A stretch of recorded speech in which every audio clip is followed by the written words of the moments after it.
Victoria Sterling's fingers wrapped around the cold steel of the gun. $12 billion gone. 20,000 jobs destroyed. Her life's work erased in 6 minutes. The Manhattan skyline blurred through her tears as she raised the barrel to her temple. Then the office door opened. A man in a janitor's uniform stood there holding a mop. His eyes weren't shocked.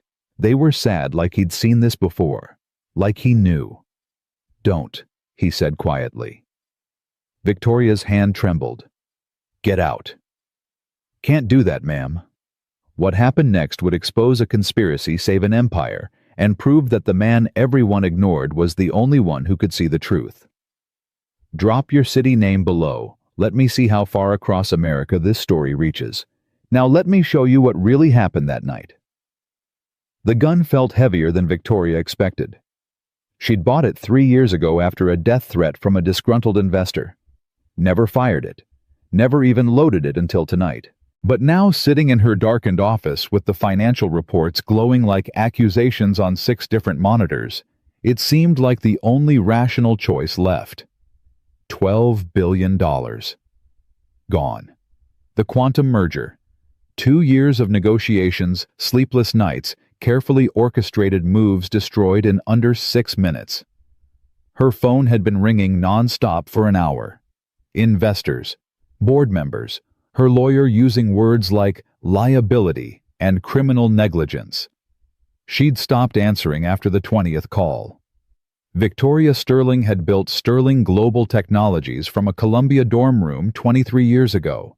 Now 47, she'd made Forbes' most powerful women list 6 years running. $3 billion in personal wealth.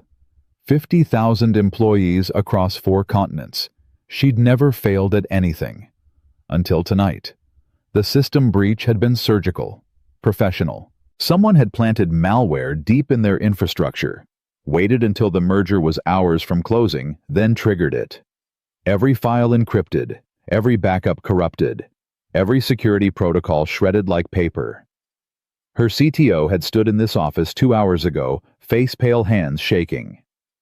"There's nothing we can do, Victoria. Whoever did this, they knew exactly where to hit us. It's over." Over. 23 years. Over. She pressed the gun barrel harder against her temple. The metal was so cold it burned. Her hand shook. One squeeze. That's all it would take. One moment of courage or cowardice, depending on how you looked at it, and she wouldn't have to face the board tomorrow morning. Wouldn't have to watch her stock price crater. Wouldn't have to see the satisfaction in her competitors' eyes. Her father's voice echoed in her head. "Winners never quit, Victoria. And Sterlings are winners." She laughed, a harsh, broken sound that echoed in the empty office. "Sorry, Dad," she whispered. "Guess I'm not a Sterling after all." Her finger tightened on the trigger. The door opened.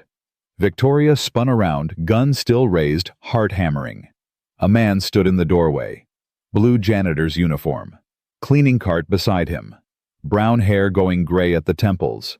Maybe 40, maybe 50, hard to tell. His eyes were brown and tired and completely calm, like walking in on a woman holding a gun to her head was just another Tuesday. "Get out," Victoria said. Her voice cracked. The man didn't move. "Can't do that, ma'am." "I said get out." "I heard you." He stepped into the office, hands, visible movements slow. "But I can't leave." Victoria's hand trembled violently now. "Do you know what I'm holding?" "Yeah, a Glock 19, 9mm. You've got about 6 pounds of trigger pull before it fires. Right now you're at about 3. She stared at him. "Who the hell are you?" "Marcus Hayes. I mop your floors." "Well, Marcus Hayes, you need to turn around and walk away. This doesn't concern you." "You're right, it doesn't." He moved closer, still, slow, still calm. "But I'm not walking away." "Why not?" "Because 6 years ago I stood in my bathroom, holding a bottle of pills with my 3-year-old daughter sleeping in the next room. I'd just buried my wife. Had $300,000 in medical debt. No job, no future. And I thought my kid would be better off without a failure like me. Victoria's finger eased off the trigger slightly. What stopped you? She woke up, called for me. Daddy, I'm thirsty. Just that. Just those 3 words. Marcus stopped about 10 feet away. I put the pills down and got her a glass of water. And I realized something. What? That the worst day of your life isn't the end of your life, it just feels like it. Victoria lowered the gun slowly. Her whole body was shaking now. You don't understand.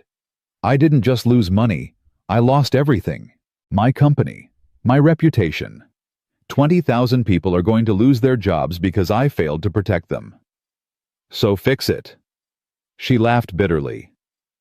Fix it. My entire IT department spent 4 hours trying to fix it. It can't be fixed. Let me see. What? Marcus gestured at the monitors. Let me see what happened. You're a janitor. I used to be other things.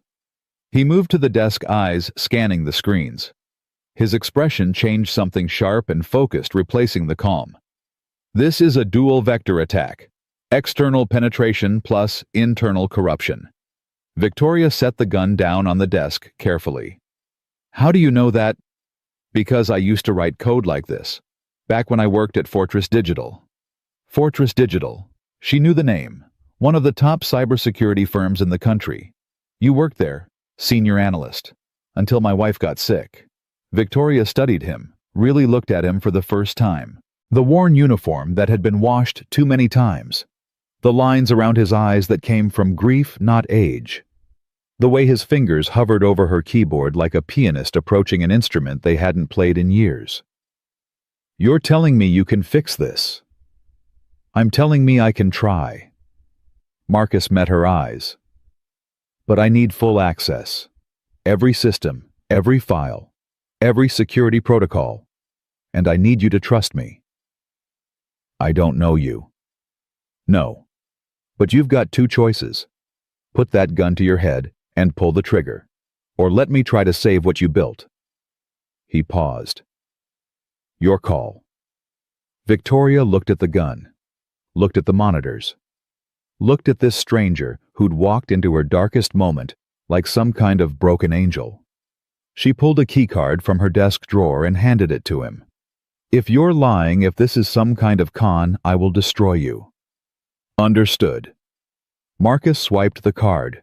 The computer unlocked. He sat down, fingers already moving across the keyboard with frightening speed.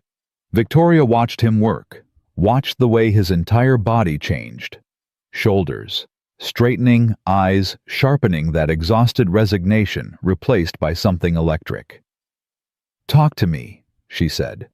Someone planted this months ago. They've been inside your system, learning it, mapping it, waiting for the perfect moment to strike. His fingers never stopped moving. Whoever did this knew exactly what they were doing. But they made mistakes. What kind of mistakes? The kind that tell me they're arrogant. They assumed your backup servers were integrated with your primary network. Are they? No. Company policy keeps them separate. Marcus smiled, quick and sharp. Then we've got a chance. Pull up your chair. This is going to take a while. Victoria sat beside him. How long? 6 hours, maybe 8. The merger closes in 10 hours. Then I better not screw this up. He worked.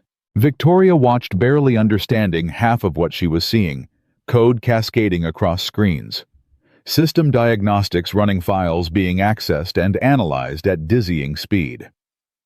Marcus didn't speak except to ask occasional questions about her infrastructure, her security protocols, her team. At some point she brought coffee. He drank it without tasting it. At some point she asked, Your daughter, how old is she now? 7, Emma. She's staying with our neighbor tonight. You're going to miss putting her to bed. Yeah. His voice was soft. But she'll understand. She's good at understanding things she shouldn't have to. What happened to your wife? Marcus's fingers slowed for just a moment. Pancreatic cancer, stage 4. We had 18 months from diagnosis to... He trailed off. I quit my job to take care of her. Spent every dime we had on treatments that didn't work. After she died, I couldn't get hired anywhere. 3 years out of the industry might as well be 30 in tech. So you became a janitor. It was the only job that let me be home for Emma. Drop her off at school, pick her up, make her dinner, help with homework. The money's terrible and the work's not exactly fulfilling, but I get to be her dad. That matters more than my ego. Victoria was quiet for a moment. I don't have kids. I know. How? You're here at midnight on a Tuesday. No ring on your finger. No pictures on your desk, except the one of you and your team at some conference. Marcus glanced at her. You built an empire instead of a family. You think that was a mistake. I think everyone makes choices. No judgment from me. But you chose family over career. I chose my daughter over my ego. That's different. His fingers were flying again. Your career is who you are. My career was what I did. When I had to pick between who I was and what my kid needed, it wasn't really a choice at all. Victoria thought about her mother, who died alone in a hospice in Queens while Victoria was in Tokyo closing a deal. Thought about the voicemail she'd gotten Mom passed this morning. Funeral is Thursday. And how she'd listened to it on the plane ride home, felt nothing, and gone straight into another meeting. I wasn't there when my mother died, she said quietly. Marcus looked at her. Didn't say anything. I was in Singapore, signing a contract I thought would change everything. My sister called 17 times. I didn't answer because I was in negotiations. Victoria's voice cracked. By the time I landed, she'd been dead for 6 hours. Did you love her? What? Your mother. Did you love her? Of course I loved her. Then you made a mistake. Doesn't mean you're a bad person. Just means you're human. Marcus turned back to the screen. We all have regrets. Question is whether we learn from them or let them eat us alive. At 4:37 a.m., something changed on the monitors. At 4:38 a.m., Marcus said, "Got you." At 4:39 a.m., he turned to Victoria with an expression she couldn't quite read. I found the encryption key. I can unlock your data. Then do it. In a minute. Marcus pulled up another window lines of code that meant nothing to Victoria. First, you need to see this. See what? Proof that someone inside your company did this. Someone with administrative access. Someone you trust. Victoria's blood went cold. Show me. Marcus pointed at the screen. See this signature? That's an internal admin account. The malware was planted 4 months ago from inside your building. Then last night someone activated it remotely, but they routed the signal through your own servers to cover their tracks. Who? I don't know yet, but I can find out. He looked at her. Question is, do you want me to? Victoria thought about her team, her executives, people she'd worked with for years, people she'd trusted with everything. Yes, she said. Find them. Marcus nodded and kept working. At 6:47 a.m., the system rebooted. At 6:48 a.m., data began flowing back into the server's files, databases, security protocols, everything. At 6:49 a.m., Victoria Sterling's empire came back to life. She stood there staring at the monitors, barely breathing, barely believing. You did it. Marcus leaned back in the chair, exhausted. Yeah. You saved my company. For now. But whoever did this is still out there, and they're going to try again. Victoria turned to him.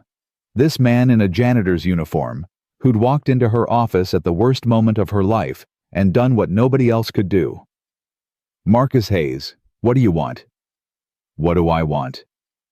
I'm offering you a job, Director of Cybersecurity. You'll report directly to me.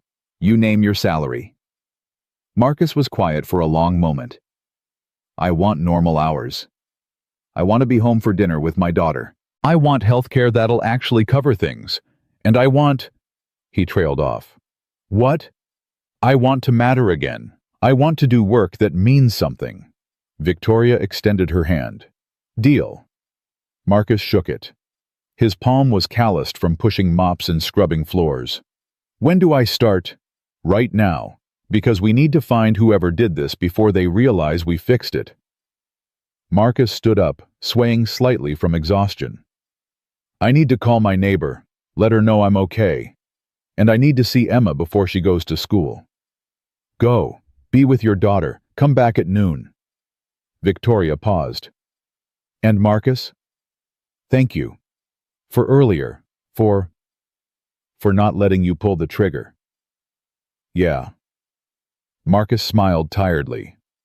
6 years ago, my neighbor Mrs. Chen stopped me from swallowing those pills. Told me Emma needed me even if I didn't think I was worth needing. Guess I'm just paying it forward." He left. Victoria stood alone in her office as dawn broke over Manhattan. The city was waking up millions of people starting another day, completely unaware that one man had just saved 20,000 jobs and $12 billion. She picked up the gun from her desk, ejected the magazine, cleared the chamber, and locked it in her safe. Then she called her assistant. "Cancel the emergency board meeting. The merger is back on. And get me everything we have on our IT department, personnel files, access logs, everything." "Ma'am, it's 6 in the morning." "Now, Jennifer?" Victoria hung up and turned back to the monitors. Somewhere in those millions of lines of code was the name of the person who'd tried to destroy her, and she was going to find them. But what Victoria didn't know, what Marcus hadn't told her, because he wasn't sure yet, was that the attack signature matched code he'd seen before. Code written by someone at Fortress Digital.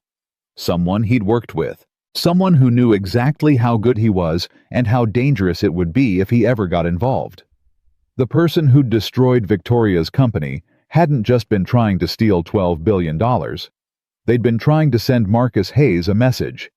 And now that he'd answered, the real game could begin. Marcus made it home by 7:30. The apartment was quiet, except for Mrs. Chen's television playing softly in the living room. Emma was still asleep, curled up on the couch, with her stuffed elephant clutched against her chest. Mrs. Chen looked up from her coffee, eyebrows raised. "You look terrible." "Long night." Marcus pulled out his wallet, but she waved him off. "Keep it. You can pay me double next time." She stood gathering her sweater. "That girl asked about you 3 times before she finally fell asleep. Said you promised to help her with her science project." Guilt twisted in Marcus's chest. "I know. I'll make it up to her." Mrs. Chen paused at the door. "Marcus, whatever you're doing, whatever's changed, I can see it in your face. Just don't forget what matters most." After she left, Marcus sat on the edge of the couch and touched Emma's shoulder gently. "Hey, princess. Time to wake up." Emma's eyes fluttered open. "Daddy." "Right here." She sat up fast, arms wrapping around his neck. "You were gone all night. I was worried." "I know, baby. I'm sorry. Something came up at work." Emma pulled back, studying his face with those serious brown eyes that were so much like Sarah's. "Are you in trouble?" "No. Actually, something good happened." Marcus smoothed her hair back. "You know how Daddy used to work with computers before you were born? Before Mommy got sick?" "Yeah. Well, last night I got to do that again. And I helped someone who really needed it." Emma's face brightened. "Like a superhero." Marcus laughed. "Not exactly. But I did get offered a new job. A better one." "Does that mean you won't clean floors anymore?" "That's right." "Good." Emma's voice dropped to a whisper like she was sharing a secret. "Some kids at school said their parents don't want them playing with me because my daddy's just a janitor. Madison said her mom said we're poor." The words hit Marcus like a fist to the stomach. He'd known kids could be cruel, but hearing it from his 7-year-old daughter, seeing the shame in her eyes, that was different. "Listen to me." He took her small face in his hands. "There is nothing wrong with being a janitor. Nothing wrong with any honest work. You understand? Emma nodded, but her eyes were wet. But you're right that things are going to change. Starting today, I'm going to be doing the kind of work I'm really good at. The kind that pays better and means I can be home more. Would you like that? Will we still live here? For now, but maybe not forever. Emma threw her arms around him again. I don't care where we live as long as you're not sad anymore. Marcus held her tight, blinking back tears. I'm not sad, Princess. Not anymore. By 8 o'clock, Emma was dressed and eating cereal while Marcus stood in front of his closet, staring at clothes he hadn't worn in 6 years. The shirts were outdated. The one suit he owned was shiny at the elbows and smelled like mothballs. He couldn't walk into Sterling Global looking like this. He checked his bank account on his phone. $347. He'd need at least half of that for Mrs. Chen and groceries this week. His phone buzzed. Unknown number. Hello? Marcus Hayes. A woman's voice, crisp and professional. Yes. This is Jennifer Park, Ms. Sterling's executive assistant. She asked me to inform you that she's arranged for you to meet with our corporate outfitter this morning at 9. Everything will be provided: suits, shirts, shoes, whatever you need. The address is being texted to you now. Marcus stared at the phone. She didn't have to. Ms. Sterling was very clear. You're to arrive at headquarters by noon wearing something appropriate for a director-level position. Is that understood? Yes. Thank you. One more thing. Ms. Sterling also wanted me to tell you that your salary will be deposited weekly until we can resolve the debt situation you mentioned. She said you'd understand. The line went dead.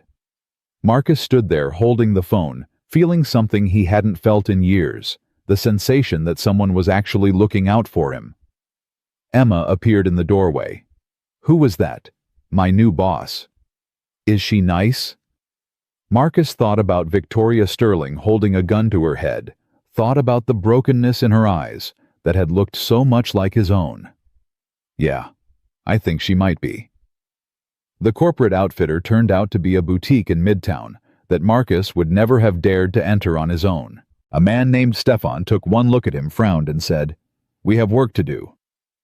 2 hours later, Marcus barely recognized himself in the mirror. Charcoal suit that actually fit, white dress shirt, dark blue tie, leather shoes that didn't have scuff marks. Stefan had even convinced him to get a haircut at the salon next door. Better, Stefan said, stepping back to admire his work. You look like someone who matters. Marcus almost laughed. 6 hours ago, he'd been pushing a mop cart. Now he was staring at a stranger in expensive clothes who looked like he belonged in a boardroom. His phone buzzed again. Victoria. Are you ready? As I'll ever be. Good. Because I found something. Get here as fast as you can. Marcus arrived at Sterling Global at 11:45. The lobby receptionist did a double take when he gave his name. Clearly she'd seen him before, but not looking like this. She handed him a temporary badge and directed him to the 73rd floor. The elevator ride felt longer than it should have. Marcus's heart hammered against his ribs. 6 years of pushing a mop, and now he was about to walk into the executive suite as the director of cybersecurity. Part of him wanted to laugh at the absurdity. Part of him wanted to throw up. The doors opened. Jennifer Park was waiting, a slim woman in her 30s with sharp eyes and an even sharper suit. Mr. Hayes, this way, please. She led him past rows of glass-walled offices where people worked at standing desks or sat in meetings. A few looked up as he passed. None of them recognized him. Why would they? Janitors were invisible. Victoria's office was at the end of the hall. Jennifer knocked once and opened the door. Victoria stood at her desk looking nothing like the broken woman from last night. Her makeup was perfect. Her suit was impeccable. Her eyes were steel. Marcus, good. Close the door. Jennifer left. Marcus stepped inside, suddenly aware of how enormous this office was, bigger than his entire apartment. You look better, Victoria said. Stefan's doing. He's the best. Sit down. We need to talk. Marcus sat in one of the leather chairs facing her desk. Victoria pulled up something on her computer and turned the monitor so he could see. After you left, I had Jennifer pull access logs for every administrative account in the company. I wanted to see who was working unusual hours, who accessed systems they shouldn't have, anything that stood out. And, look at this. She pointed at a series of entries. 4 months ago, someone logged into our secure server room at 2 in the morning, used their badge to get past security, stayed for 47 minutes. Who? Victoria's jaw tightened. Lauren Chen, my chief technology officer. Marcus leaned forward, studying the data. That's the person who told you the system couldn't be fixed. Yes.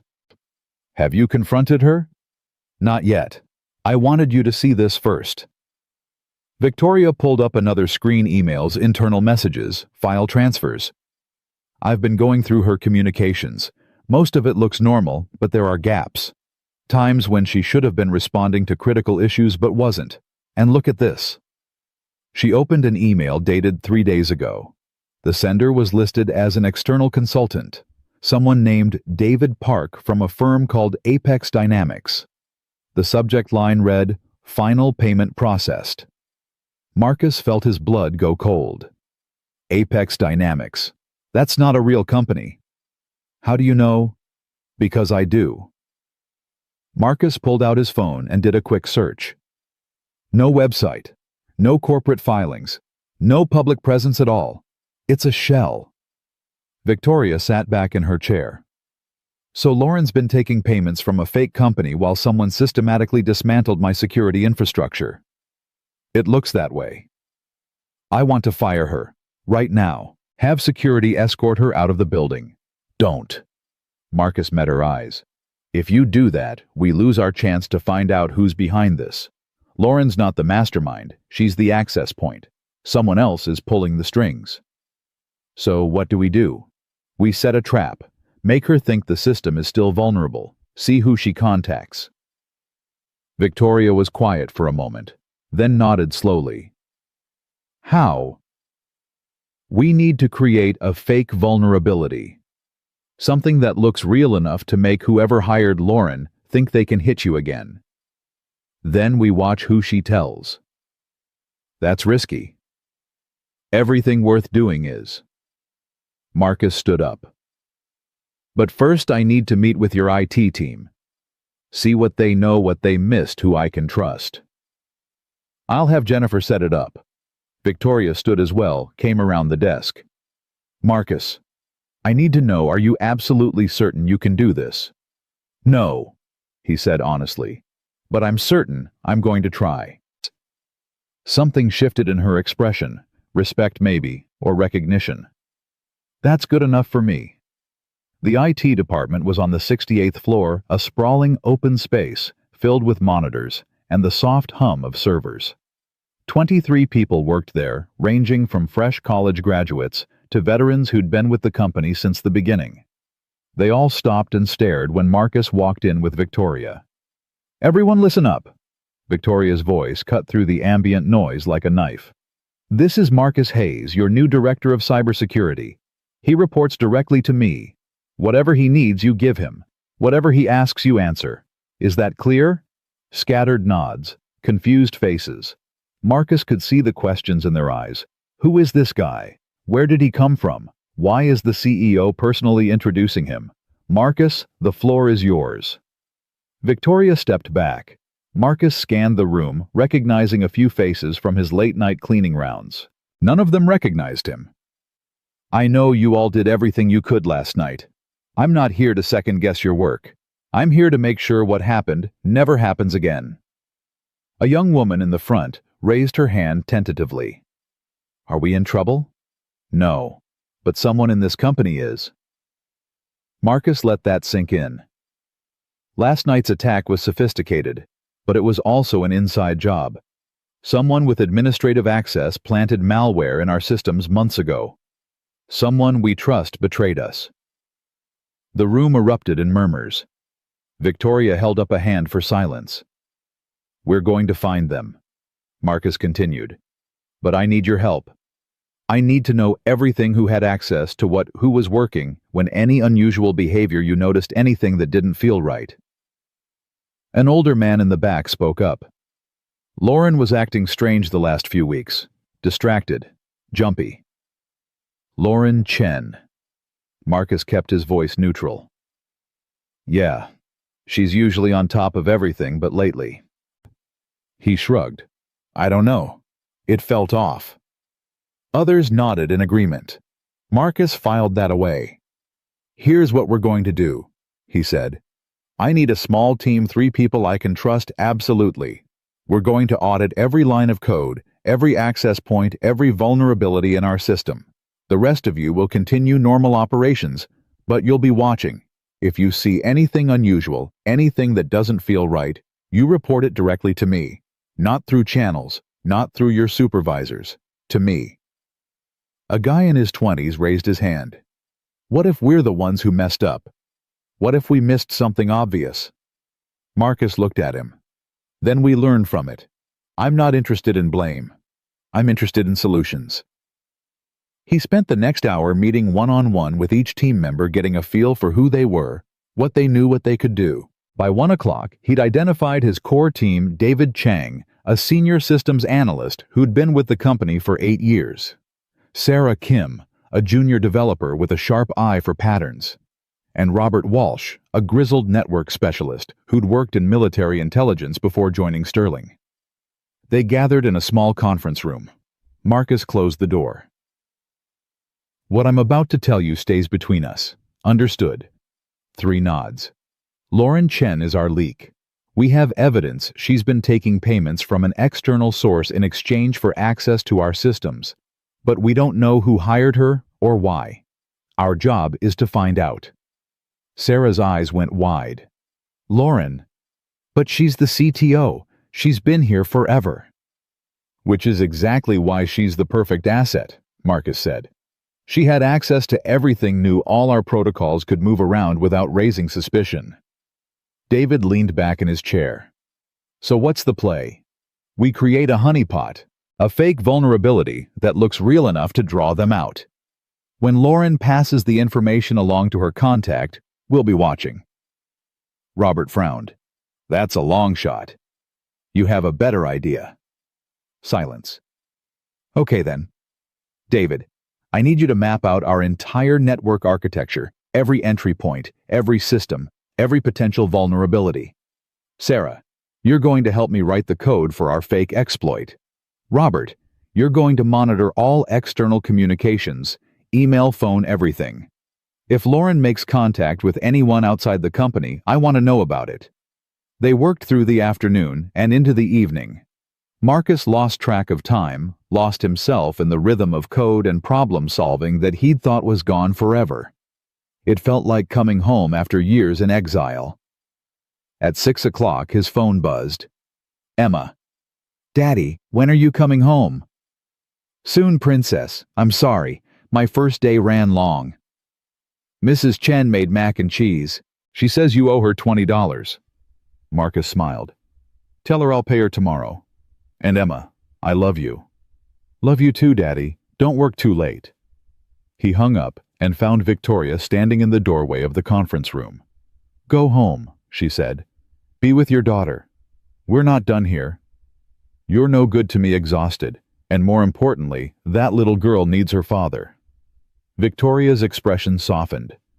I made the mistake of choosing work over family once. I won't let you make the same one. Marcus saved his work and stood up.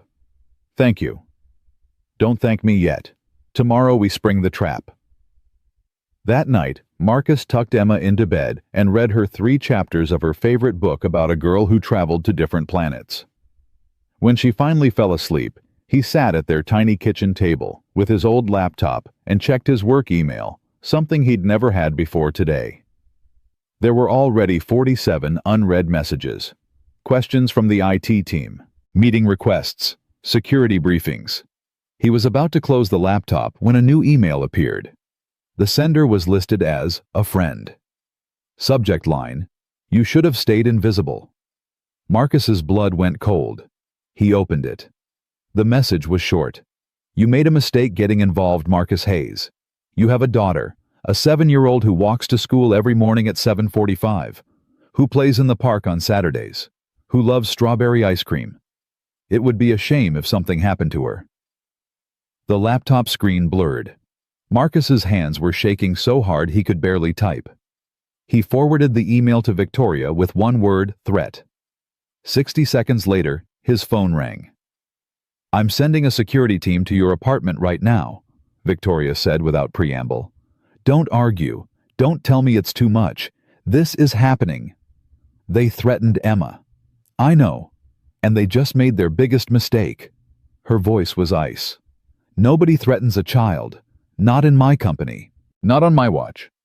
"Victoria, maybe I should back off. If something happened to my daughter because of this, nothing is going to happen to your daughter. I promise you that." A pause. "Marcus, do you trust me?" He thought about Victoria holding that gun.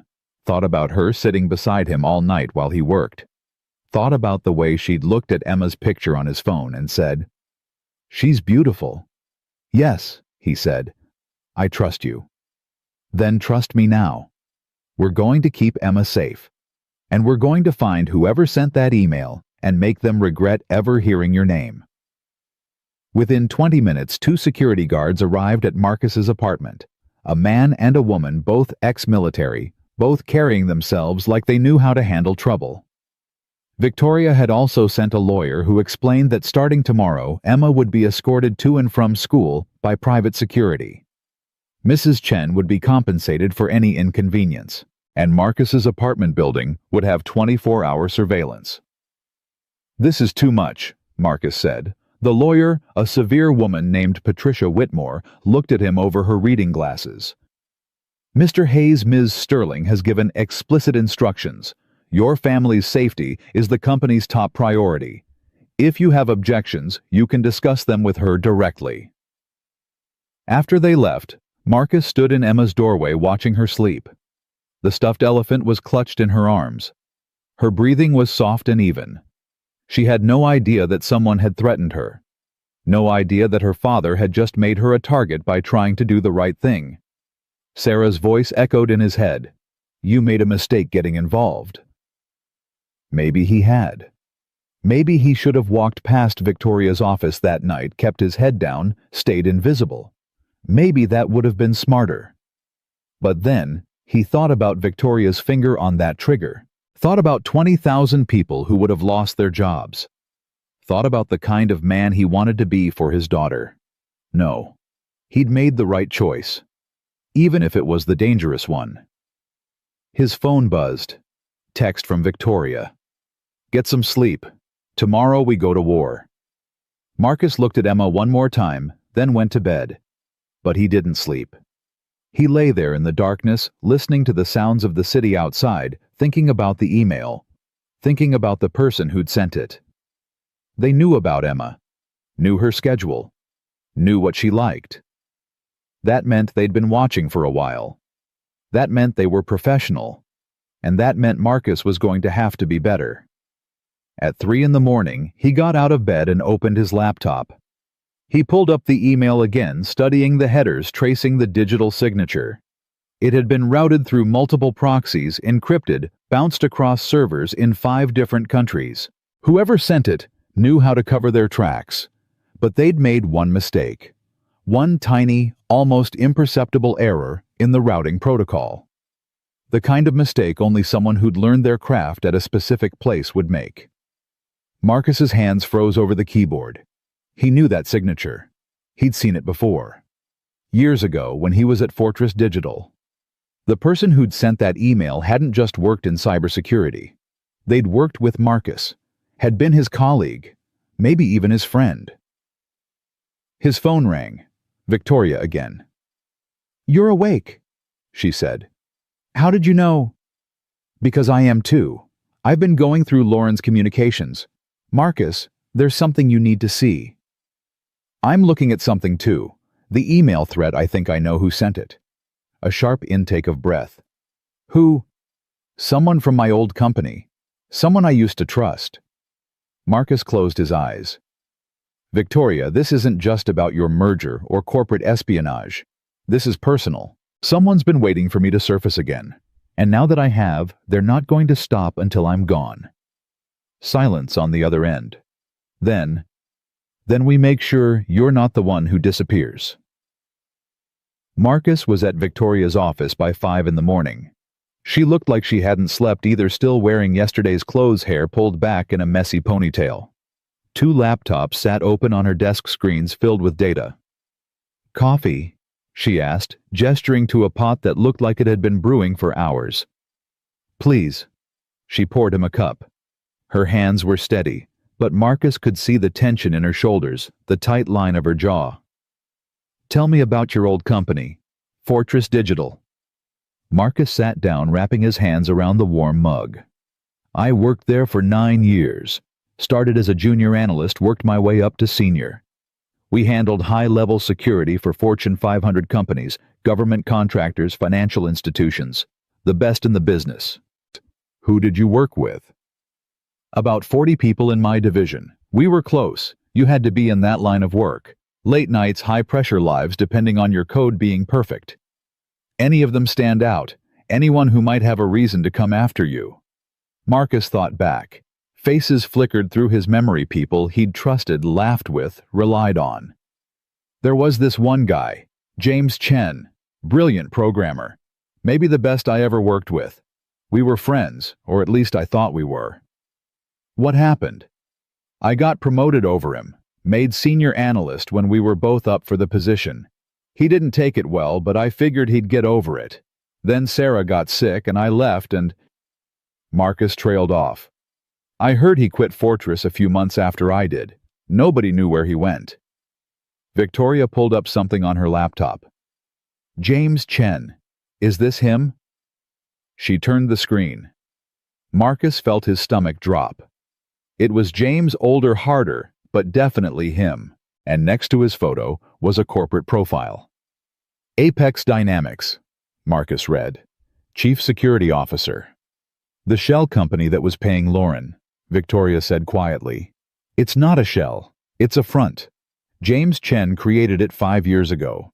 On paper, it's a legitimate security consulting firm.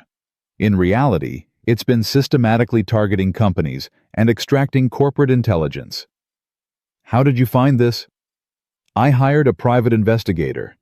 Cost me $50,000 in 6 hours, but it was worth it." She pulled up more files, bank records, communication logs, surveillance photos. "James Chen has been running a sophisticated corporate espionage operation for years. He plants people inside companies, waits for the right moment, then strikes. Your company's attack wasn't about the merger, Marcus. It was about drawing you out." Marcus set down his coffee. His hands were shaking. "He's been waiting for me." "It looks that way." "But why I haven't seen him in 6 years? Haven't thought about him in longer than that." Victoria leaned back in her chair. "When you got that promotion over him, you didn't just take his job, you took his identity. In his mind, you're the reason his life went off track. And now that you've resurfaced, now that you've proven you're still better than him, he can't let that stand." "So he threatened my daughter?" "Yes." Marcus stood up, paced to the window. The sun was starting to rise over Manhattan, painting the buildings in shades of orange and gold. Somewhere out there, James Chen was watching, waiting. And Emma was sleeping peacefully in their apartment, protected by guards she didn't know she needed. "What do we do?" he asked. "We spring the trap like we planned, but now we know who we're catching." Victoria stood too, came to stand beside him.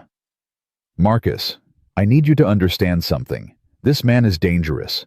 He's not just a hacker or a corporate spy. He's someone who's built his entire life around destroying yours. If we go after him, he's going to fight back with everything he has." "I know. And you're still willing to do this?" Marcus thought about Emma asking why kids at school said mean things about her dad. Thought about Sarah in that hospital bed making him promise to protect their daughter no matter what. Thought about the gun in Victoria's hand and the choice he'd made to stop her from pulling the trigger. "I'm not just willing," he said. "I'm ready." They spent the next 3 hours building the trap. David, Sarah, and Robert joined them at 6:30, and together they created what looked like a catastrophic security flaw in Sterling's system. an encrypted backdoor that appeared to give complete access to the company's financial records and merger documents. It was elegant, believable, and completely fake. Lauren will see this during her morning system check, David said, pulling up the code. If she's reporting to Chen, she'll pass it along immediately. And we'll be watching when she does, Robert added. He'd set up monitoring equipment that would track every communication Lauren made: phone calls, emails, text messages, everything. Sarah looked worried. What if she doesn't take the bait? She will, Marcus said. Chen's been waiting 6 years for another chance at me. He won't be able to resist. Victoria checked her watch. Lauren gets in at 8. That gives us 90 minutes. Marcus, you need to go home. Check on Emma. Make sure she gets to school safely. I should be here when... Your daughter needs to see you, needs to know you're okay. Go. We'll handle the surveillance. Marcus wanted to argue, but Victoria was right. He'd been gone when Emma woke up this morning. She'd be worried, confused. He couldn't let this consume him so completely that he forgot why he was doing it in the first place. The apartment was quiet when he got back. Chen was making breakfast, while Emma sat at the table doing homework, her tongue poking out in concentration. She looked up when Marcus walked in and her face lit up. Daddy, you're home. He scooped her up, held her tight. Just for a little bit, Princess. I wanted to see you before school. Mrs. Chen said there are new people watching our building. She said you arranged it because of your important new job. Marcus glanced at Mrs. Chen, who gave him a meaningful look. That's right. Just some extra security. Nothing to worry about. Emma pulled back, studying his face with those two wise eyes. Are you in danger? No, baby. I promise I'm safe. But you're worried. I can tell. Sometimes Marcus forgot how perceptive she was, how much she'd learned about reading emotions from watching Sarah fade away in that hospital. I'm just being careful. There's a problem at work I need to solve, and some people aren't happy about it. But I'm not in danger, and neither are you. Okay. She didn't look entirely convinced. Will you pick me up from school today? I'll try. If I can't, one of the security people will. But I promise I'll be home for dinner. Deal. Deal. He walked her to school, the security team following at a discreet distance. Other parents gave them curious looks, but Marcus ignored them. At the entrance, Emma hugged him extra tight. Be careful, Daddy. Always am, Princess. He watched her disappear into the building, that little girl with Sarah's eyes and a strength that never ceased to amaze him. Then he turned back to the security team. Nothing happens to her. I don't care what it takes. The older guard, a man named Thomas, with gray hair and steady eyes, nodded. We've got her, sir. I have 2 kids of my own. Nobody gets past me. Marcus believed him. He had to. Back at Sterling Global, the trap was set. Lauren Chen arrived at 8:07, coffee in hand, looking tired but composed. Marcus watched from a conference room down the hall as she settled at her desk, logged into her computer, and began her morning routine. She's checking system logs now, Robert said, monitoring her screen remotely. Any second. Lauren's fingers froze on the keyboard. She leaned forward, eyes widening. Then she picked up her phone. Got her, Robert said. She's texting someone, routing through an encrypted app, but we're tracking it. Victoria leaned over his shoulder. Can you see what she's saying? Give me a second. Robert's fingers flew across his keyboard. Okay. Message reads, found something big. Backdoor access to everything. Looks real. Can you verify? Marcus felt his pulse quicken. That's it. She's contacting Chen. They waited. 30 seconds. 45. Then Lauren's phone buzzed with a response. Reply says, send details. We'll analyze and confirm. Good work. Robert looked up. The number traces back to a burner phone, but the signal originated from a location in Lower Manhattan. Want me to pinpoint it? Do it, Victoria said. While Robert worked, Lauren was already moving. She pulled up the fake vulnerability Marcus had created, copied the code onto a USB drive, and slipped it into her purse. Then she stood, grabbed her coat, and headed for the elevator. "She's leaving," David said. "Should we stop her?" "No," Marcus said. "Let her go. We need to see where she takes that drive." Victoria was already on her phone. "I'm calling my private investigator. He'll follow her." 10 minutes later, they had confirmation. Lauren was in a cab heading downtown. The investigator, a former NYPD detective named Frank Russo, was 3 cars behind her. Marcus paced the conference room, every muscle tense. This was it. After 6 years of being invisible, he was about to come face to face with the man who'd made that invisibility necessary. "Got the location," Robert said. "The burner phone signal is coming from an office building on Canal Street, 9th floor, company listed as Apex Dynamics." "He's not even hiding," Victoria said. "He wants us to know where he is." "It's a trap," Marcus said. "He knows we're coming."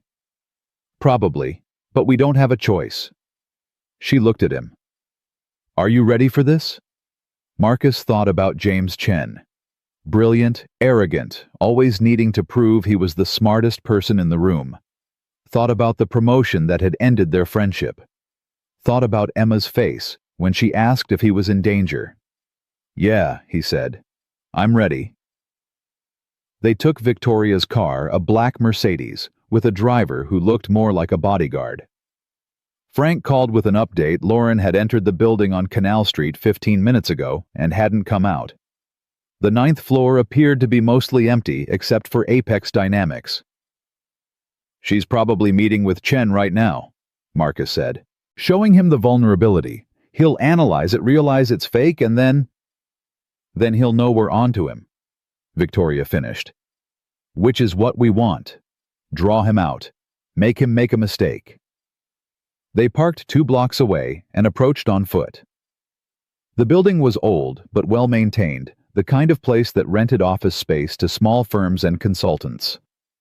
The lobby was empty except for a security guard who barely glanced at them as they signed in and headed for the elevator. On the 9th floor, the hallway was silent. 3 office suites, all with frosted glass doors. Apex Dynamics was at the end.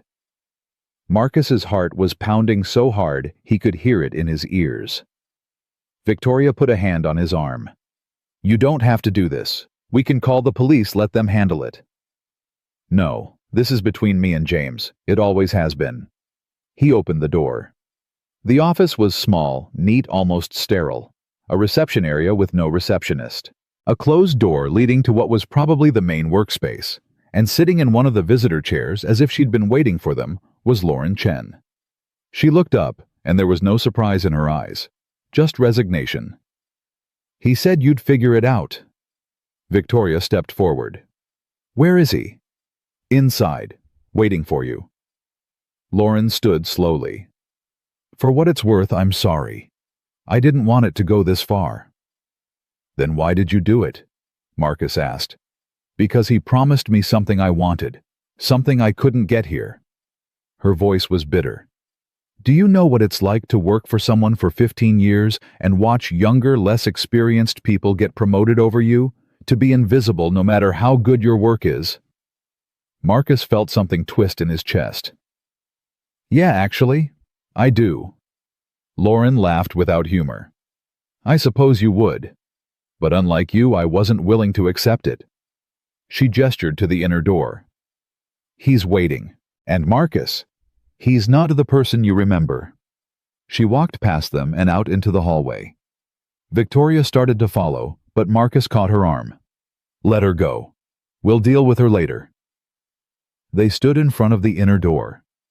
Marcus could hear sounds from inside, the hum of computers, the soft click of a keyboard. He reached for the handle. The office was bigger than expected, lined with monitors and servers. And sitting at a desk in the center was James Chen. He looked older, harder. His hair was shorter, streaked with gray, but his eyes were the same sharp, calculating, always measuring. He smiled when he saw Marcus. "There he is, the ghost of Fortress Digital." "Hello, James." You know I've been waiting for this moment for 6 years. Ever since you vanished after your wife died. I kept tabs on you, knew you were working as a janitor, knew you were struggling. Part of me wanted to reach out, offer you a job. But another part of me... He stood up slowly. Another part of me wanted you to suffer, wanted you to understand what it felt like to have everything taken away.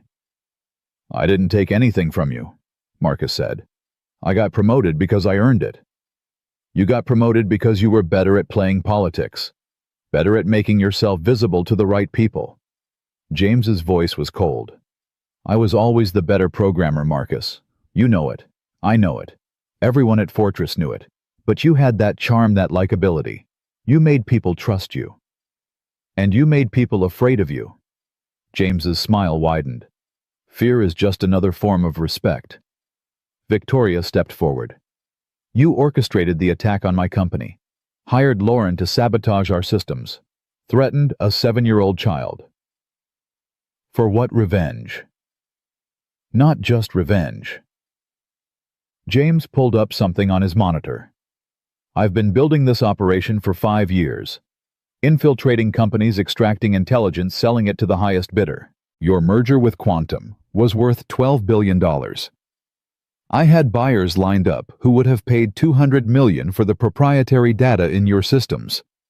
But you didn't get it, Marcus said, because I stopped you. Yes, you did. James's expression darkened. Which brings us to now. You've walked into my office in my territory thinking you've won. But Marcus, you've always been naive. Do you really think I'd let you expose me? Let you destroy everything I've built? Marcus felt Victoria tense beside him. What are you talking about? The USB drive Lauren gave me. The fake vulnerability you created, I knew it was a trap the moment I saw it. The encryption signature was one you used to use at Fortress, distinctive, recognizable. You thought you were being clever, but you were just being predictable. So why let us come here? Victoria demanded. James hit a key on his computer. Screens filled with live feeds. Emma's school, Marcus's apartment building, Victoria's home. Because while you were focused on me, my people were getting into position. I have teams ready to move on your daughter Marcus, on your neighbors, on everyone you care about. One call from me, and they all disappear. Marcus's blood went cold. You wouldn't. Try me. James leaned back in his chair. Here's what's going to happen. You're going to walk away, both of you. You're going to tell your security teams to stand down. Tell your investigator to drop the case and pretend this never happened. In exchange, I'll leave Emma alone. I'll leave Victoria's company alone. And we'll all go back to our separate lives. And if we don't, Victoria's voice was steel. Then I make one call and your daughter becomes a statistic, Marcus. Another missing child in New York City. The police will investigate. They'll never find her, and you'll spend the rest of your life knowing it was your fault. Marcus couldn't breathe. The room felt too small, too hot. He could see Emma's face, hear her voice, asking if he was in danger. He'd promised her he was safe, promised her nothing would happen. You have 60 seconds to decide, James said. After that, I make the call. Victoria grabbed Marcus's arm. Her grip was tight, urgent. Don't give in to him. He'll hurt Emma. He's bluffing. Are you willing to bet my daughter's life on that? James was counting down. 45 seconds. Marcus's mind raced. There had to be a way out. Had to be something he could do.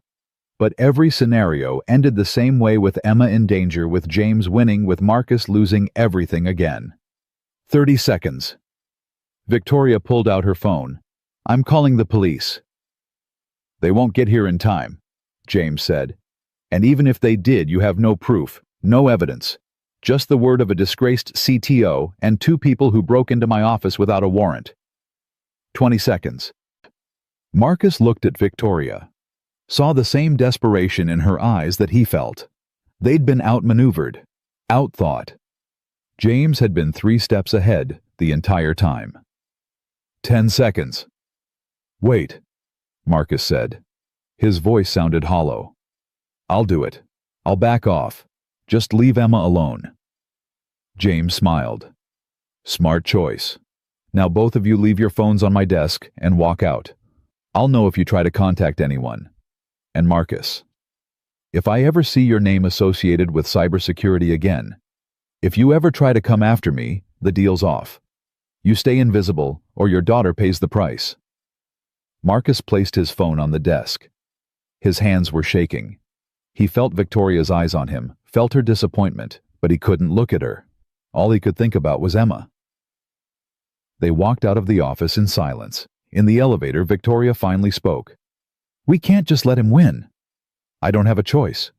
There's always a choice. Not when it's your daughter's life. Marcus's voice broke. I can't lose her, Victoria. She's all I have left. The elevator doors opened. Frank was waiting in the lobby, and the expression on his face made Marcus's stomach drop. What? Victoria demanded. Lauren Chen, Frank said. She's dead. Jumped from the roof of this building 5 minutes ago. Marcus pushed past Frank and ran outside. Police cars were already arriving, sirens cutting through the morning air. A crowd had gathered on the sidewalk, people pointing up at the building phones out recording. And there on the pavement, covered by a white sheet that was slowly turning red, was Lauren Chen. Victoria grabbed his arm. Marcus, we need to leave. Now. She didn't jump, he said. His voice sounded strange, distant. James killed her. We don't know that. I know it. She was a loose end, a witness. He couldn't let her talk. Marcus turned to look at Victoria, and something in his expression made her step back. This is what he does. He eliminates problems, and now he's going to come after Emma. Your security team is with her. She's safe. Marcus pulled out his phone, then remembered he'd left it in James's office. I need to call the school. I need to make sure. Victoria handed him hers. His fingers were shaking so badly it took 3 tries to dial Thomas's number. It rang 4 times before the guard answered.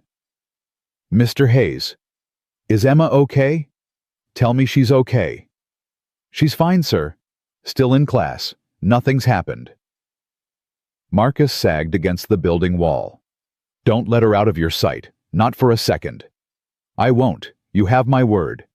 He hung up and handed the phone back to Victoria. Around them, more police were arriving. A detective was trying to get statements from witnesses.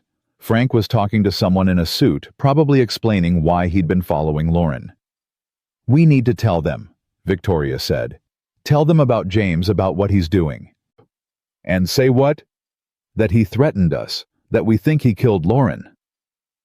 Marcus shook his head. We have no proof, no evidence, just like he said. And if we try to implicate him, if we draw police attention, he'll activate whatever plan he has for Emma. I can't risk that. So we just walk away, let him win. Marcus looked at the sheet covering Lauren's body. 20 minutes ago, she'd been alive, apologizing, resigned to whatever fate awaited her. Now she was gone, erased, like she'd never mattered. That's what James did to people who got in his way. That's what he'd do to Emma if Marcus didn't back down. Yes, he said quietly. We walk away. They drove back to Sterling Global in silence. Marcus stared out the window, watching the city pass by in a blur. People going about their lives completely unaware that a woman had just been murdered, that a little girl was in danger, that everything Marcus had worked for in the past 48 hours was falling apart. At the office, David, Sarah, and Robert were waiting in the conference room. They looked excited, energized, ready to celebrate catching James. Then they saw Marcus's face. What happened? David asked. Victoria told them. About James, about the threats, about Lauren. By the time she finished, the room was silent, except for the hum of the air conditioning. So that's it, Sarah said. Her voice was small, disbelieving. We just give up. We don't have a choice, Marcus said. There's always a choice. Not when it costs a child her life. He stood up. I'm sorry. I thought I could do this. Thought I could come back, make a difference. But I was wrong. James was right about one thing. I should have stayed invisible. Marcus, wait. Victoria started, but he was already walking out. He went straight to the 73rd floor to his new office that he'd barely used. The nameplate on the door read, Marcus Hayes, Director of Cybersecurity. He stared at it for a long moment, then went inside and started packing the few personal items he'd brought: a photo of Emma, a coffee mug, his old Fortress digital ID badge that he'd kept all these years as a reminder of who he used to be. Victoria appeared in the doorway. "What are you doing?" "What I should have done from the beginning. Going back to being nobody." "You're not nobody. To James I am. To the world I am. And that's how it needs to stay." Marcus put the photo in his bag. "I'm sorry, Victoria. I'm sorry I couldn't finish this. I'm sorry I let you down." "You didn't let me down. You saved my life. You saved my company. And now I'm putting you at risk by being here. James made it clear if I stay in this world, if I keep trying to fight him, Emma pays the price." His voice cracked. "I can't lose my daughter. She's all I have left of Sarah. All I have left of everything good in my life. I won't sacrifice her for my ego." Victoria closed the door behind her. When she spoke, her voice was low and tense. "I'm going to tell you something I've never told anyone. The night you found me with that gun. That wasn't the first time I'd thought about it.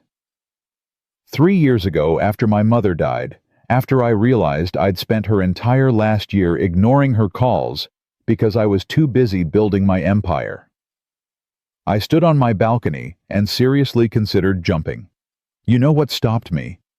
Marcus looked at her. "Cowardice. Pure, simple cowardice. I was too afraid of the pain, too afraid of failure, too afraid of what people would say. So I went back inside and kept building and kept pretending I was fine. But I wasn't fine. I was hollow. Empty. Just going through the motions of a life that didn't mean anything." She stepped closer. "Then you walked into my office. You, a janitor I'd walked past 100 times without seeing. And you stopped me. Not because you knew me or cared about my company or wanted something from me. You stopped me because it was the right thing to do. Because in that moment, you saw me as a person who needed help." "Victoria, I'm not finished. For 2 days, you've been more alive than I've seen anyone in years. You've been doing work that matters, protecting people, fighting for something bigger than yourself. And yes, it's dangerous. Yes, James is threatening your daughter. But if you walk away now, if you go back to being invisible, you're not protecting Emma. You're teaching her that when things get hard, you give up. Is that really the lesson you want her to learn?" Marcus felt tears burning behind his eyes. "I'm not strong enough for this. You're the strongest person I've ever met. You gave up everything for your wife. You rebuilt your life from nothing for your daughter. You saved my company when 40 other people said it was impossible. Don't tell me you're not strong enough." "He'll hurt her. Then we make sure he doesn't get the chance." Victoria pulled out her phone. "I've been thinking about this since we left Canal Street. James is smart, but he made one critical mistake. He assumed we'd roll over, that we'd be too scared to fight back. But he doesn't know something important about me." "What's that?" "I don't respond well to threats." She pressed a button. "Frank, it's me. I need you to pull every piece of information you can find on James Chen. Financial records, property holdings, known associates, everything. And I need it in the next 3 hours." She hung up and looked at Marcus. "We're not backing down. We're going to find James's weakness, and we're going to destroy him before he can touch your daughter." "That's insane." "Probably. But what's the alternative? You spend the rest of your life looking over your shoulder. Emma grows up knowing her father gave up." Victoria's eyes were fierce. "No, we end this. Today." Marcus wanted to argue. Wanted to tell her it was too risky, too dangerous. But looking at her face, seeing that determination, he realized something. Victoria Sterling wasn't just fighting for her company anymore. She was fighting for him, for Emma, for the chance to be the person she'd failed to be for her own mother. "Okay," he said quietly. "Okay. What do we do?" They spent the next hour back in the conference room with David, Sarah, and Robert planning. Frank called with preliminary information. James had properties in 3 states' bank accounts in the Cayman Islands and a pattern of moving money through shell corporations. He was careful, methodical, but not invisible. "He's got a weakness," David said, studying the financial reports. "Look at this. Every month there's a transfer of exactly $50,000 to an account in Vermont. It's been going on for 5 years, never varies, never stops." "Family," Sarah suggested. "James doesn't have family," Marcus said. "His parents died when he was young. He was an only child.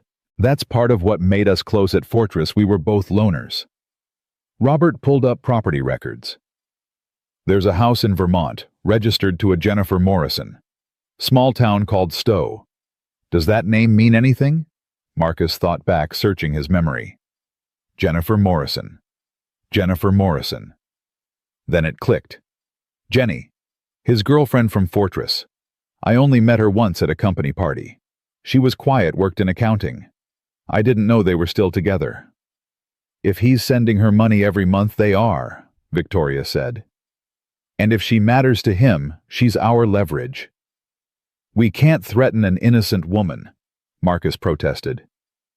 "We're not going to threaten her. We're going to talk to her. Tell her what James is really doing. If she has any conscience at all, she'll help us." Marcus looked around the table.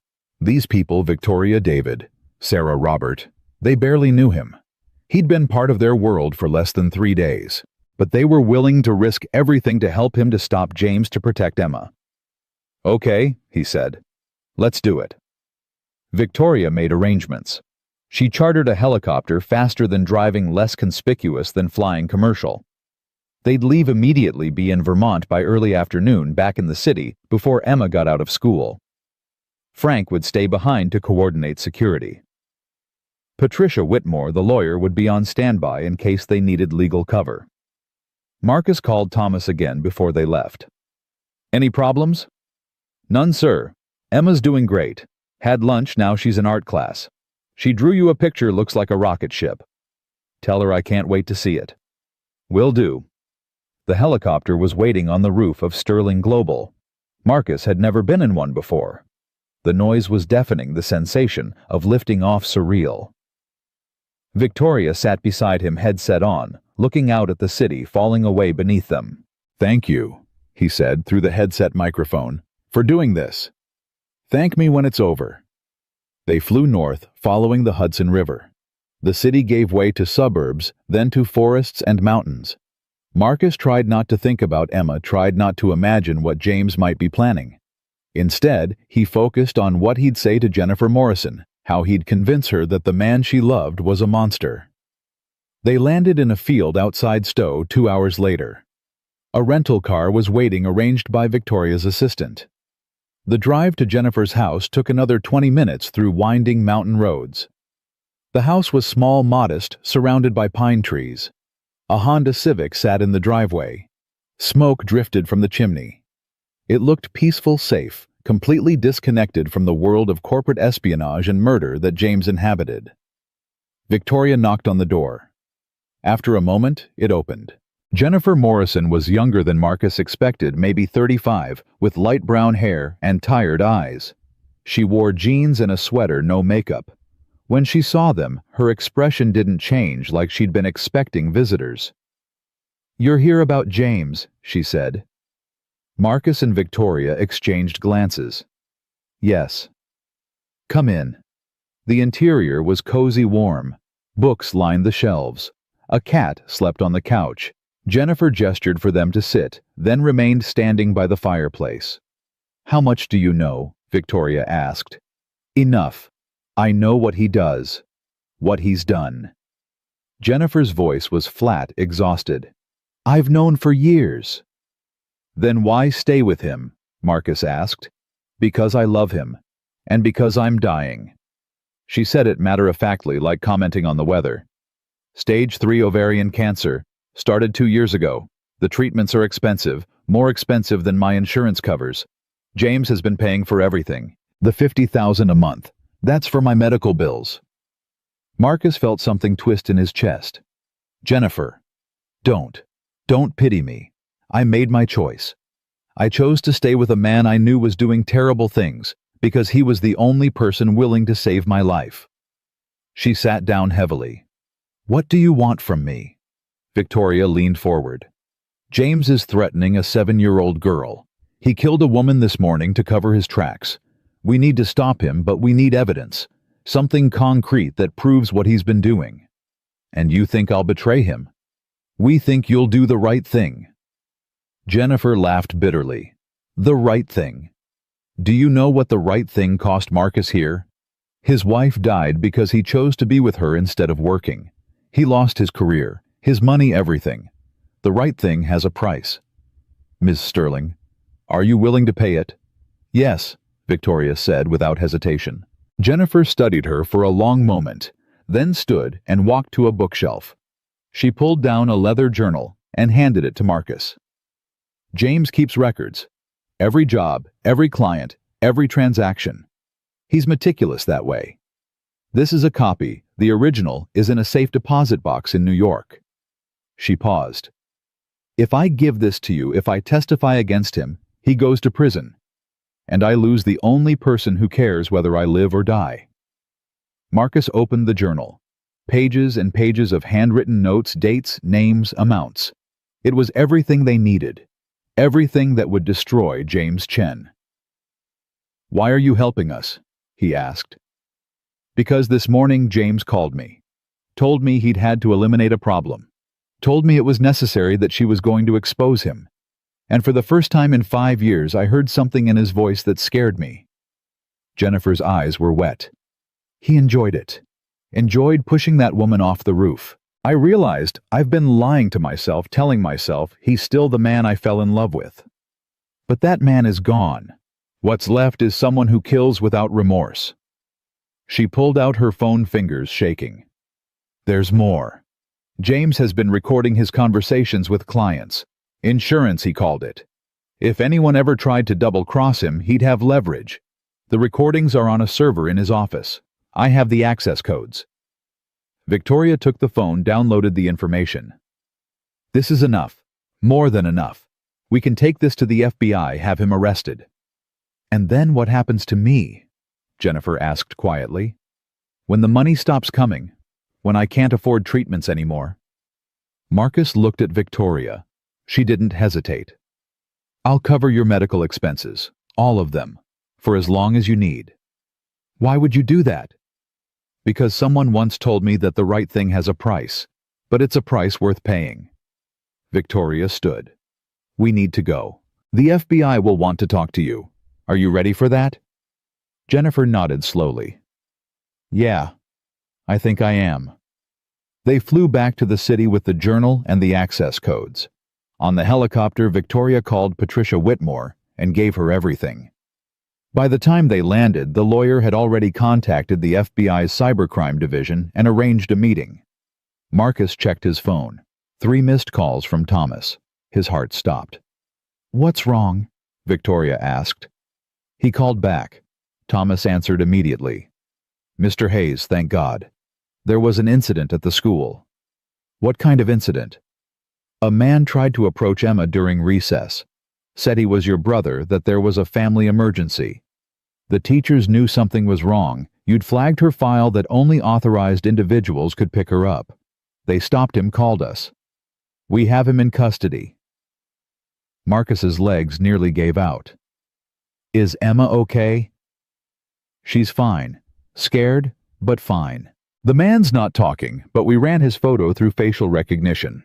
His name is Derek Walsh. He works for Apex Dynamics. James sent him. Marcus felt rage building in his chest, hot and sharp. He sent someone after my daughter. Victoria grabbed his arm. Where are you now? Sterling Global, with Emma. I brought her here after the incident. Figured it was safer than the school. They landed on the roof. Marcus ran for the elevators, Victoria right behind him. His hands were shaking, his heart pounding so hard he thought it might burst. Emma was okay. She was safe. But James had tried, had actually sent someone to take his daughter. The conference room door opened, and Emma flew into his arms. Daddy! He held her so tight she squeaked, "I'm here, princess. I'm here. There was a scary man at school. He said you sent him, but I knew you didn't because you always tell me when someone's picking me up." Her voice was muffled against his shoulder. "Was I good? Did I do the right thing?" "You did perfect, baby. So perfect." Marcus pulled back to look at her face. She had Sarah's eyes, his chin, and a strength that came from somewhere deeper than genetics. "I'm so proud of you." Thomas stepped forward. "Sir, we have Derek Walsh in a secure room on the 65th floor. He's demanding a lawyer." But before he stopped talking, he said something interesting. "What?" He said, "Chen's going to kill me for failing." Exact words. Marcus looked at Victoria. This was it. Proof that James had ordered the kidnapping. Combined with Jennifer's journal and the recordings, they had enough to put him away for life. "Call the FBI," Victoria said. "Tell them we have a witness to an attempted abduction who's willing to implicate James Chen in multiple felonies." Patricia Whitmore arrived 30 minutes later with 2 FBI agents, a man and a woman, both carrying themselves with that distinctive federal law enforcement intensity. They listened to everything: the attack on Sterling Global, the threats, Lauren's death, the attempted kidnapping, Jennifer's testimony. They examined the journal, the recordings, Derek Walsh's statement. The male agent, whose name was Reeves, looked at Marcus. "You understand that James Chen is going to lawyer up the second we approach him. This kind of case could take years to prosecute." "I don't care how long it takes," Marcus said. "I want him stopped. He'll probably make bail. Even with the evidence, a judge might, no bail." Victoria's voice was ice.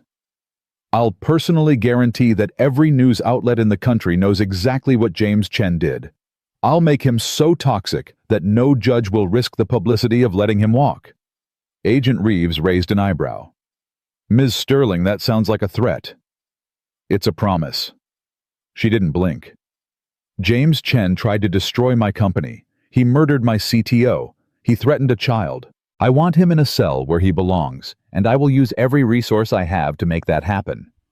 The female agent Rodriguez smiled slightly. "I think we're going to get along just fine." They arrested James Chen at 6:43 p.m. Marcus wasn't there to see it. He was home with Emma reading her the Planet book, trying to act like everything was normal. But Victoria called with updates. James had been at his office, calm as ever, like he didn't have a care in the world. When the agents walked in with handcuffs, he'd smiled. "What did he say?" Marcus asked. "He said, 'Tell Marcus this isn't over. Tell him he just made the biggest mistake of his life.'" Marcus looked at Emma sleeping peacefully in her bed, the stuffed elephant tucked under her arm. "I don't care what he says. He can't hurt us anymore." "Don't underestimate him, Marcus. Men like James, they don't give up. Even from prison, he'll try to... Let him try." Marcus's voice was hard. "I spent 6 years being invisible because I thought that's what would keep Emma safe. But you were right. That's not strength. That's cowardice. James comes after my daughter again. I won't hide. I'll fight. And I'll win." Victoria was quiet for a moment. "You've changed." "No, I just remembered who I used to be." That night, after he was sure Emma was asleep, Marcus went to his laptop and did something he hadn't done in 6 years. He logged into his old Fortress Digital email account, the one he'd abandoned when Sarah got sick. There were thousands of unread messages, most of them automated notifications and spam. But one caught his eye. Subject: "I'm sorry, sender James Chen. Date: 6 years ago, 3 months after Marcus had left." Marcus opened it. "Marcus, I know you won't see this for a while, maybe never. But I need to say it anyway. I'm sorry. Sorry for how I acted when you got promoted. Sorry for making everything a competition. Sorry for not understanding that you were dealing with things more important than work. Sarah's illness. Your daughter. I can't imagine what that's like. You made the right choice leaving. I wish I'd told you that before you left. I wish I'd been a better friend. Take care of yourself.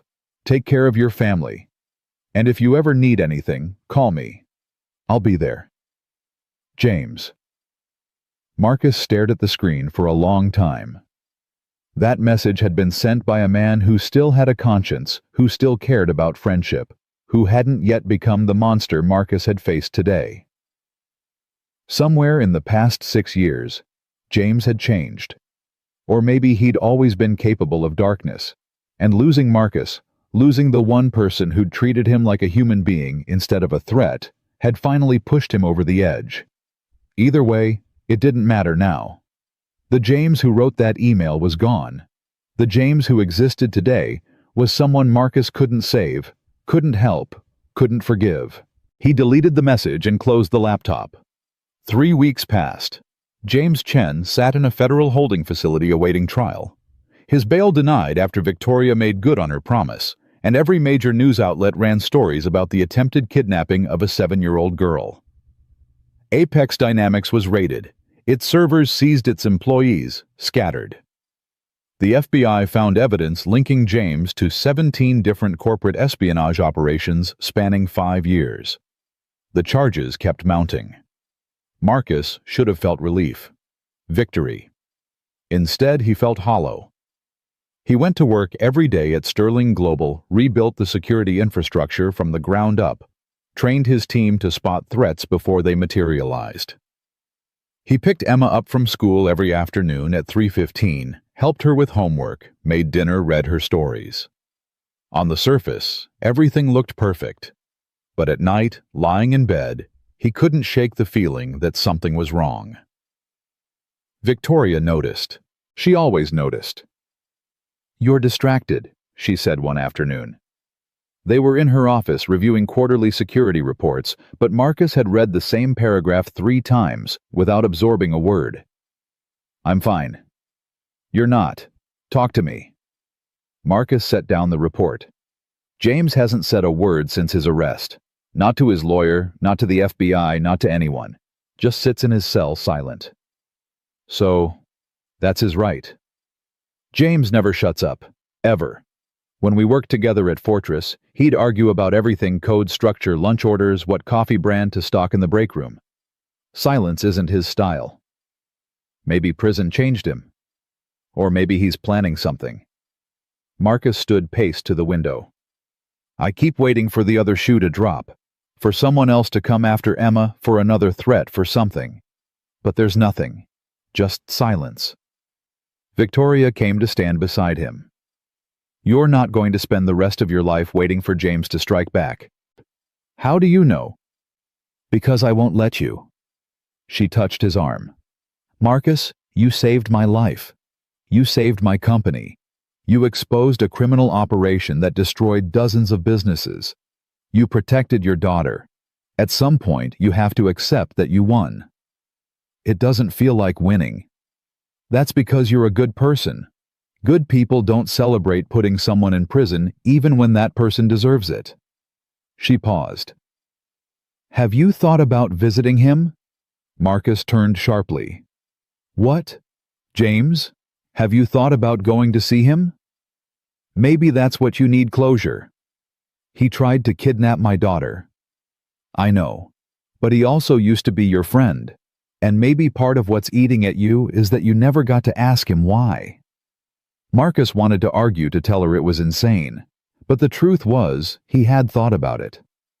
Late at night, when he couldn't sleep, he'd wondered what he'd say if he could see James one more time. If he could understand how the man who'd written that apologetic email 6 years ago had become someone capable of murder. "I'll think about it," he said finally. That weekend, Emma had a sleepover at her friend Madison's house, the same Madison whose mother had once said Marcus was just a janitor. Things had changed. After the news coverage, after everyone learned that the quiet janitor had been a cybersecurity expert who'd saved Sterling Global and stopped a criminal operation, the other parents at Emma's school looked at him differently. Madison's mother had actually apologized, tears in her eyes, embarrassed by her own prejudice. Marcus dropped Emma off Saturday morning with her backpack and sleeping bag. She hugged him tight. "You're sure you're okay with this?" he asked. "Daddy, I'm 7, not a baby. I can handle one sleepover." "I know. But after everything that happened, That scary man is in jail. You caught him. We're safe now." She looked up at him with those wise eyes. "You don't have to worry so much." He kissed her forehead. "That's my job, worrying about you." "Well, stop it. Go have fun. Maybe take Ms. Victoria out to dinner or something." Marcus felt heat rise to his face. "Why would I do that?" Emma rolled her eyes in that way only 7-year-olds could. "Because you like her, and she likes you, and you both smile differently when you're together. We're just friends." "Sure you are." She grabbed her backpack. "Bye, Daddy." Madison's mother appeared at the door waving. Marcus waved back, then drove away. Emma's words echoing in his head. "You both smile differently when you're together." He went home, sat in the empty apartment, and realized Emma was right. For the first time in 6 years, he was completely alone with nothing to do. No daughter to care for, no crisis to solve, no immediate threat to worry about. Just silence and his own thoughts. His phone buzzed. "Victoria, what are you doing tonight?" "Nothing. Emma's at a sleepover." "Good. I'm taking you to dinner, 7 o'clock. Dress nice." "Victoria, it's not optional. You've been working yourself into the ground for 3 weeks. You need a break." Her voice softened. "Please." Marcus looked around the apartment. The alternative was sitting here alone, thinking about James, thinking about everything that had happened. "Okay. Where?" "I'll pick you up."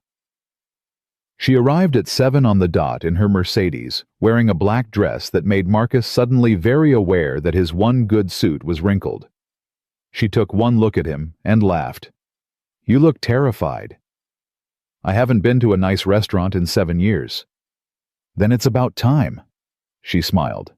"Relax, Marcus. It's just dinner." The restaurant was the kind of place Marcus would never have entered on his own soft lighting white tablecloths prices that made him wince. But Victoria ordered for both of them with easy confidence, and gradually Marcus felt himself relaxing. "Thank you," he said after the wine arrived. "For this, for everything. You've thanked me about 100 times. Stop." "I mean it. You didn't have to do any of this, hire me, protect Emma, go after James. You could have just let me walk away that first night." Victoria took a sip of wine. "Do you remember what you said to me when you stopped me from pulling that trigger?" "I said a lot of things. You said the worst day of my life wasn't the end of my life, that it just felt like it." She met his eyes. "You were right. And these past few weeks, watching you work, watching you be a father, watching you fight for what matters, you've reminded me why I built Sterling Global in the first place. Not for money or power or to prove something to my father. I built it because I wanted to create something meaningful. Somewhere along the way, I forgot that. You helped me remember." Marcus didn't know what to say. The weight of her words, the intensity of her gaze, it was too much and not enough at the same time. "I should visit James," he said abruptly. "You were right. I need closure." Victoria nodded slowly. "When?" "Tomorrow. Before I change my mind." The federal holding facility was in Brooklyn, a gray concrete building that looked like it had given up on hope decades ago. Marcus went through security metal detector ID check pat-down and was led to a visiting room with plastic chairs and bulletproof glass dividers. James appeared 10 minutes later, escorted by 2 guards. He'd lost weight, looked older, harder. Prison orange didn't suit him. He sat down on the other side of the glass and picked up the phone. Marcus did the same. They stared at each other in silence. "You came," James finally said. "I wasn't sure you would." "Neither was I." "How's Emma?" "Don't." Marcus's voice was sharp. "Don't pretend you care about my daughter. Not after what you tried to do." James leaned back in his chair. "Fair enough. So why are you here?" "I want to understand. We were friends, James. We worked together for 9 years. I trusted you. And then I find out you've spent the last 6 years becoming a criminal. What happened to you?" "What happened?" James laughed, but there was no humor in it. You happened, Marcus. You got that promotion, and I realized something. No matter how good I was, no matter how hard I worked, I'd always be second to people like you. People who were likable, who played the game, who made management feel comfortable. So you decided to destroy people's lives. I decided to take what I deserved, and it worked. For 5 years I made more money than I ever would have at Fortress. Had power, respect, fear. Everything I wanted. And it made you happy. The question seemed to catch James off guard. He was quiet for a moment. No, but happiness is overrated. Success, power, control, those matter. Those last. Marcus shook his head. You're wrong. I spent 6 years with none of those things. I was a janitor, James. I mopped floors and scrubbed toilets and barely made enough to feed my daughter. And you know what, I was more at peace than I'd ever been at Fortress. Because I knew what mattered. Knew who I was fighting for. Your daughter? Yeah, my daughter. The one you tried to kidnap. James's expression flickered something that might have been guilt or regret gone too fast to identify. I wasn't going to hurt her. I just needed leverage. You sent a man to take a 7-year-old from her school. What did you think was going to happen? I thought you'd back down. Thought you'd choose Emma over stopping me. You always were the type to sacrifice yourself for others. James leaned forward. But you didn't back down. You chose to fight, and now I'm here and you're out there, and I guess that makes you the winner. This isn't about winning. Everything is about winning, Marcus. That's what you never understood. Every relationship, every job, every decision, there's always a winner and a loser. You won. I lost. Story over. Marcus looked at the man across from him and realized something. The James he'd known at Fortress was gone. Maybe had never really existed. That person who'd written the apologetic email, who'd shown flickers of humanity, had been buried under years of bitterness and resentment until nothing good remained. I forgive you, Marcus said quietly. James blinked. What? I forgive you, for everything. The attacks, the threats, what you tried to do to Emma. All of it. I don't want your forgiveness. I'm not giving it for you. I'm giving it for me. Because holding on to anger, onto hate, that's its own kind of prison. And I'm not going to spend the rest of my life trapped by what you did. Marcus stood up. Goodbye, James. I hope you find whatever it is you're looking for. He hung up the phone and walked away. Behind him, James was saying something, shouting maybe, but Marcus didn't turn around. He'd said what he needed to say. The rest was just noise. Outside, the sun was shining. Marcus stood on the sidewalk and called Victoria. How did it go? She asked. It went. He took a deep breath. I'm done with James Chen. Done looking over my shoulder, done waiting for the next attack. It's over. Good. Come back to the office. There's something I want to show you.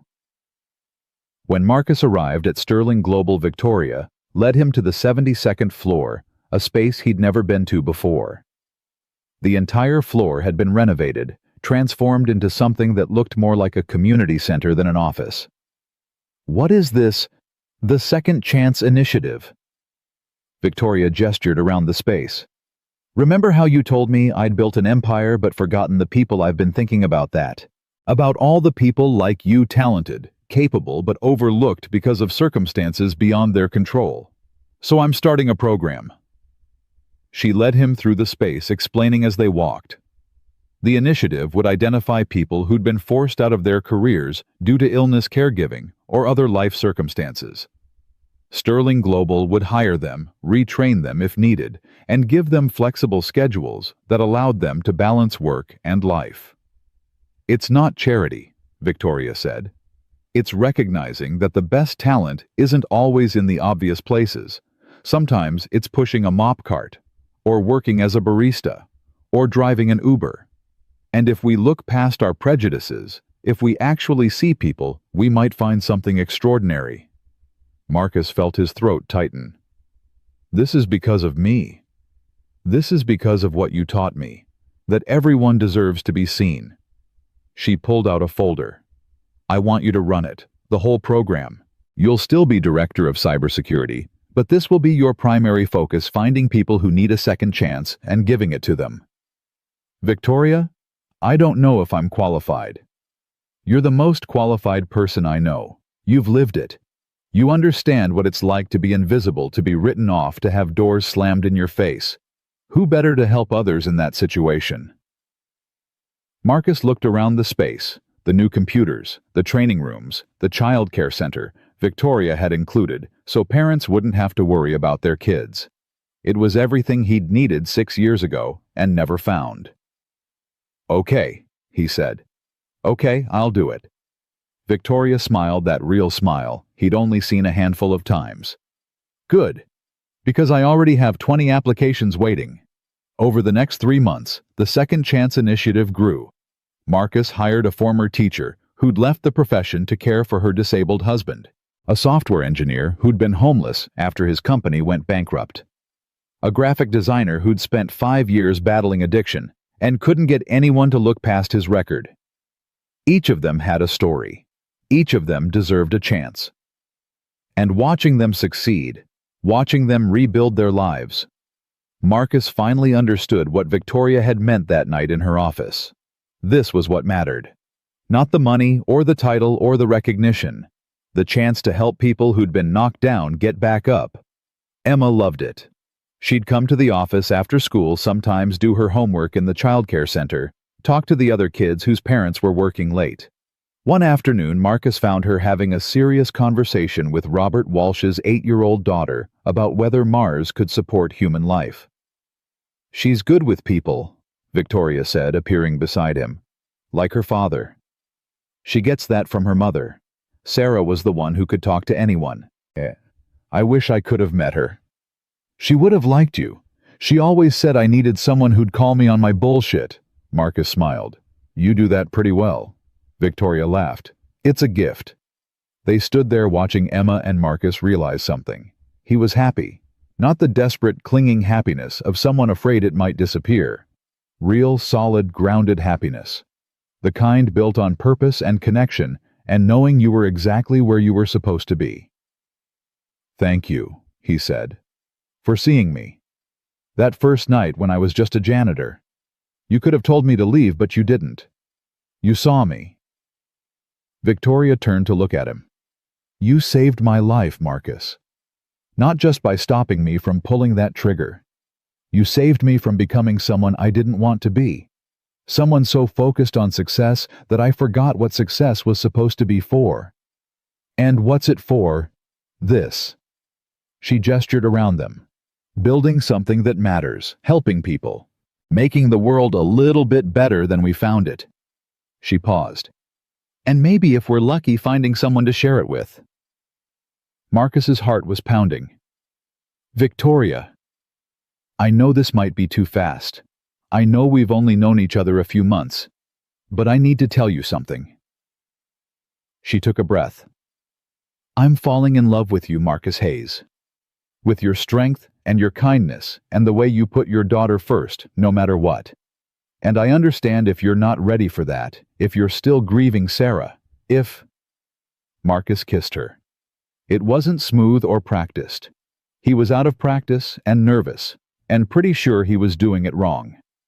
But Victoria kissed him back, and in that moment, everything else fell away. When they broke apart, she was smiling. So I guess that's a yes. That's a yes. Emma appeared beside them, grinning. Finally, I thought you two were never going to figure it out. Marcus felt his face flush. How long have you been standing there? Long enough. She looked at Victoria. Does this mean you're going to be around more? Victoria knelt down to Emma's eye level. Would that be okay with you? Emma pretended to think about it. I guess so. As long as you're nice to my dad. And as long as you help me with my science project. It's about Venus, and I need someone who knows about business stuff. Victoria looked confused. What does Venus have to do with business? Nothing yet, But I'm going to be the first person to build a hotel there when I grow up. I need to start planning now." Victoria laughed and pulled Emma into a hug. "I think we're going to get along just fine."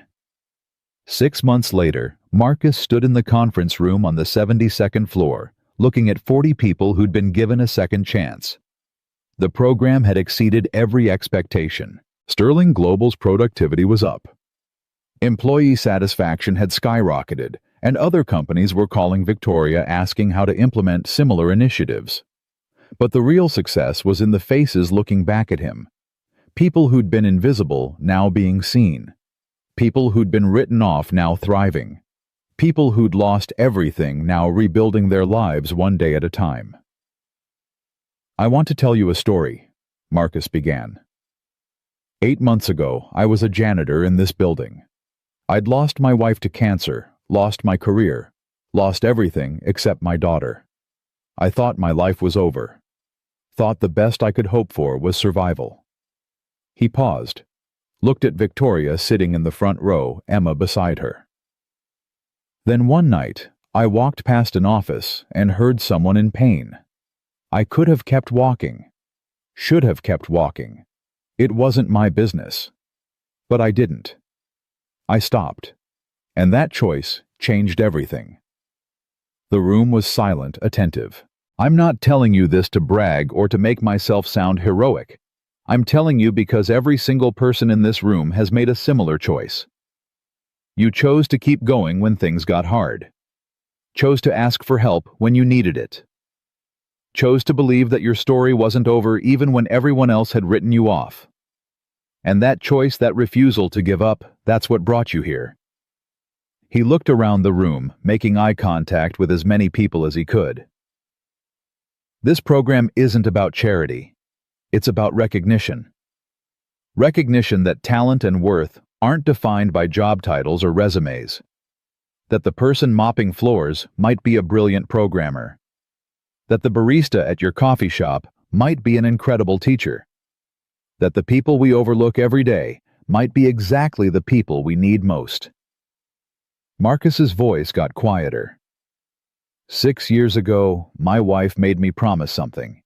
She said, "Don't let them make you invisible. Don't let them convince you that you don't matter, because you do. You matter more than you know." I didn't understand what she meant at the time, but I understand now. He looked at Emma, who was watching him with pride shining in her eyes. You matter, every single one of you. Not because of what you do, or how much you earn, or what title is on your business card.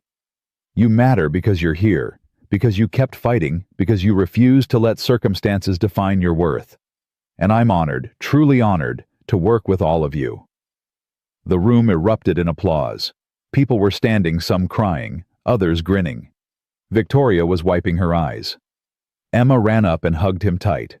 "That was really good, Daddy." "Thanks, Princess." After the meeting, after everyone had gone home, Marcus stood alone in the conference room. The sun was setting over Manhattan, painting the buildings in gold and crimson. 8 months ago, he'd stood in almost this exact spot, invisible in his janitor's uniform, wondering if he'd ever be anything more. Now he was. His phone buzzed. A text from Agent Reeves.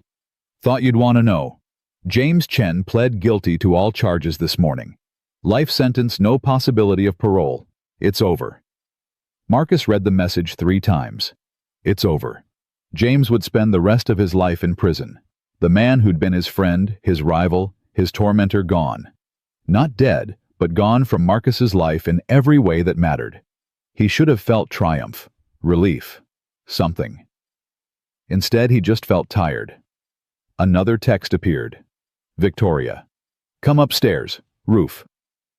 Marcus took the elevator to the top floor, then climbed the stairs to the roof access. Victoria was standing at the edge looking out over the city. She'd changed out of her work clothes into jeans and a sweater, her hair loose around her shoulders. "Hey," he said. She turned, smiled. "Hey yourself. I heard about James." "Yeah. How do you feel?" Marcus moved to stand beside her. "I don't know. Empty, I guess. He was such a big part of my life, first as a friend, then as a threat, and now he's just gone. Part of me feels like I should feel more. You forgave him. That's why you feel empty instead of angry. Victoria took his hand. Forgiveness doesn't mean what he did was okay. It just means you're not letting it poison you anymore. Sarah used to say that anger was like drinking poison and expecting the other person to die. She was wise. Yeah, she was. Marcus squeezed Victoria's hand. I wish you could have met her. Wish she could have met Emma now, seen the person she's becoming. Wish she could see that I'm okay. I think she knows. Wherever she is, I think she knows you kept your promise. You protected Emma. You didn't let the world make you invisible. You fought for what mattered. Victoria turned to face him fully. And Marcus, I think she'd be proud of you. I know I am. Marcus pulled her close, held her tight. The city stretched out below them, millions of people living their lives completely unaware of the small miracles happening every day. People being seen. People being saved. People refusing to give up. I love you, he said. The words felt strange, unfamiliar. He hadn't said them to anyone except Emma since Sarah died. But they felt right. Victoria pulled back to look at him, eyes shining. I love you too. They kissed as the sun set over Manhattan, two people who'd both been lost, finding their way home in each other. Later that night, Marcus tucked Emma into bed. She was exhausted from the day, eyes already drooping before he'd finished the first chapter of her book. Daddy, she mumbled. Are you happy? Yeah, princess, I am. Good. You deserve to be happy. You and Miss Victoria both. She yawned. Mom would have liked her, I think. Marcus's throat tightened. You think so? Yeah. Mom always said you needed someone who was smart and strong and wouldn't let you be sad all the time. Ms. Victoria is all those things. Emma's eyes opened slightly. Is it okay that I think that mom would like her? It's more than okay, baby. It's perfect. Emma smiled and closed her eyes. Within minutes she was asleep, the stuffed elephant clutched against her chest. Marcus sat there watching her breathe, this little person who'd been his reason for everything. His reason to keep going when Sarah died. His reason to take that janitor job. His reason to walk into Victoria's office that night instead of ignoring the sound of someone in pain. His phone buzzed softly. A text from Victoria. Dinner tomorrow. The three of us. Emma mentioned wanting to try that new Italian place. Marcus smiled and typed back, she's been talking about it for weeks, 7 o'clock. Perfect. Good night, Marcus. I love you. I love you too. He turned off the light and stood in Emma's doorway one last time, remembering the night Sarah died, the promise he'd made, the years of struggle and invisibility that followed. It had all led to this moment. To Emma sleeping peacefully. To Victoria in his life. To work that mattered. To being seen. The billionaire had lost everything. The janitor had saved her. And in the process, they'd both found something neither of them had been looking for: a second chance at life, at love, at mattering. Marcus closed Emma's door softly and walked to his own room. Tomorrow would bring new challenges, new people who needed help, new chances to make a difference. But tonight, for the first time in 8 years, Marcus Hayes went to sleep truly happy. And in the morning, when Emma came running into his room asking what he wanted for breakfast, when Victoria texted good morning with a coffee emoji, when he looked out the window and saw the sun rising over Queens, Marcus realized something profound.